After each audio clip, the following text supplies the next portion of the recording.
Hello student, success coaching classes में आपका स्वागत है। तो आज हम लोग डिस्कस करने वाले हैं क्लास 12 ज्योग्राफी जो आपका 10 फरवरी का एग्जाम होने वाला है।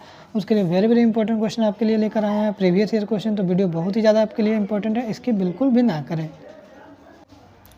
देखिए, सबसे पहला क्वेश्चन क्या बोल रहा है, भारत में स्वतंत्रता प्राप्ति के पश्चात कृषि विकास के महत्वपूर्ण नीतियों का वर्णन करें। तो सबसे पहले हम लोग क्या लिखेंगे, स्वतंत्रता के बाद कृषि विकास की नीतियाँ लिखेंगे। भारत में स्वतंत्रता के बाद कृषि विकास के लिए कई महत्वपूर्ण नीतियाँ अपनाई गई है जो प्रमुख हैं। सबसे पहले संस्थागत सुधार, जमींदारी प्रथा का उन्मूलन और चकबंदी जैसे भूमि सुधार लागू किए गए। दूसरा, हरित क्रांति, उच्च उपज वाली किस्मों जैसे HYV बीज उर्वरक और सिंचाई के उपयोग से खाद्यान्न उत्पादन में भारी वृद्धि हुई है।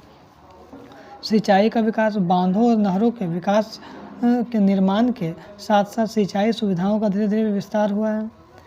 उसका ऋण और विपणन, किसानों को संस्थागत ऋण प्रदान करने और कृषि उपज के लिए न्यूनतम समर्थन मूल्य MSP जैसे नीतियों को लागू करना। उसके बाद देखिए क्या बोला, प्रौद्योगिकी अनुसंधान, कृषि अनुसंधान और शिक्षा के लिए संस्थानों की स्थापना किया जाता है।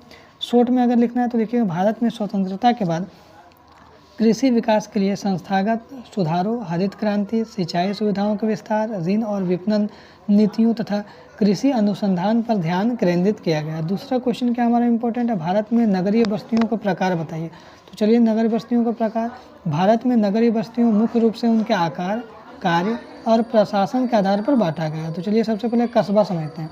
50,000 से अधिक जनसंख्या और गैर कृषि कार्यों में संलग्न अधिकांश कामकाजी आबादी होता है। उसके बाद 1 लाख से अधिक जनसंख्या वालों को नगर बोलेंगे, जिसको सिटी बोलते हैं। उसके बाद 10 लाख से अधिक जनसंख्या वाले बड़े शहर को हम लोग महानगर बोलेंगे। उसके बाद देखिए, 50 लाख से अधिक जनसंख्या वाले विशाल शहरी समूह को हम लोग मेगा सिटी बोलेंगे। उसके बाद शहरी संकुलन किसको बोलेंगे, यह मुख्य शहर और उसके पास के उपग्रह नगरों को समूह है। शॉर्ट में क्या लिखेंगे, भारत में नगरीय बस्तियों के प्रकारों मुख्य रूप से कस्बे, शहर, महानगर, मेगा सिटी और शहरी संकुलन शामिल है, जिसे जनसंख्या, आकार और कार्यों के आधार पर परिभाषित किया गया है। ठीक है। उसके बाद देखिए, नेक्स्ट क्वेश्चन हमारा इंपॉर्टेंट क्या है, गैर परंपरागत ऊर्जा संसाधनों की चर्चा कीजिए। तो सबसे पहले लिखेंगे गैर परंपरागत ऊर्जा संसाधन। गैर परंपरागत ऊर्जा संसाधन वे हैं जो नवीकरणीय हैं और जीवाश्म ईंधन के विकल्प के रूप में उपयोग किए जाते हैं। इसमें क्या क्या शामिल हो, चलिए देखते हैं। सबसे पहले सौर ऊर्जा, सूर्य के प्रकाश का उपयोग करके बिजली पैदा करना। पवन ऊर्जा, पवन चक्कियों के माध्यम से हवा की गतिज ऊर्जा को बिजली में बदलना। तीसरा पॉइंट लिखेंगे जल विद्युत, बहते पानी को ऊर्जा से बिजली बनाना, छोटे और बड़े बड़े संयंत्र मिलाकर। आगे देखिए, बायो मास ऊर्जा, कृषि अपशिष्ट, पौधों और पशुओं के अवशेषों से ऊर्जा प्राप्त करना। उसके बाद लिखेंगे भूताप ऊर्जा, पृथ्वी के आंतरिक भाग की गर्मी का उपयोग करना। आंसर में देखिए शॉर्ट में क्या लिखेंगे, तो गैर परंपरागत ऊर्जा संसाधनों के मुख्य रूप सौर ऊर्जा, पवन ऊर्जा, जल विद्युत, बायो मास ऊर्जा और भूतापीय ऊर्जा शामिल है, जो नवीकरणीय और पर्यावरण के अनुकूल है। नेक्स्ट सवाल देखिए, विश्व व्यापार में स्वेज नहर के योगदान का मूल्यांकन कीजिए। तो लिखेंगे स्वेज नहर का विश्व व्यापार में योगदान। लिखेंगे स्वेज नहर विश्व व्यापार के लिए एक महत्वपूर्ण मानव निर्मित जलमार्ग है जो भूमध्य सागर को लाल सागर से जोड़ता है। वेरी वेरी इंपॉर्टेंट है।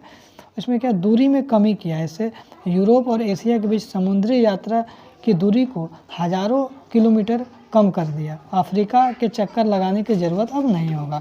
समय और लागत की बचत होगा। कम दूरी के कारण क्या होगा, परिवहन, समय और ईंधन लागत में भारी बचत होगी।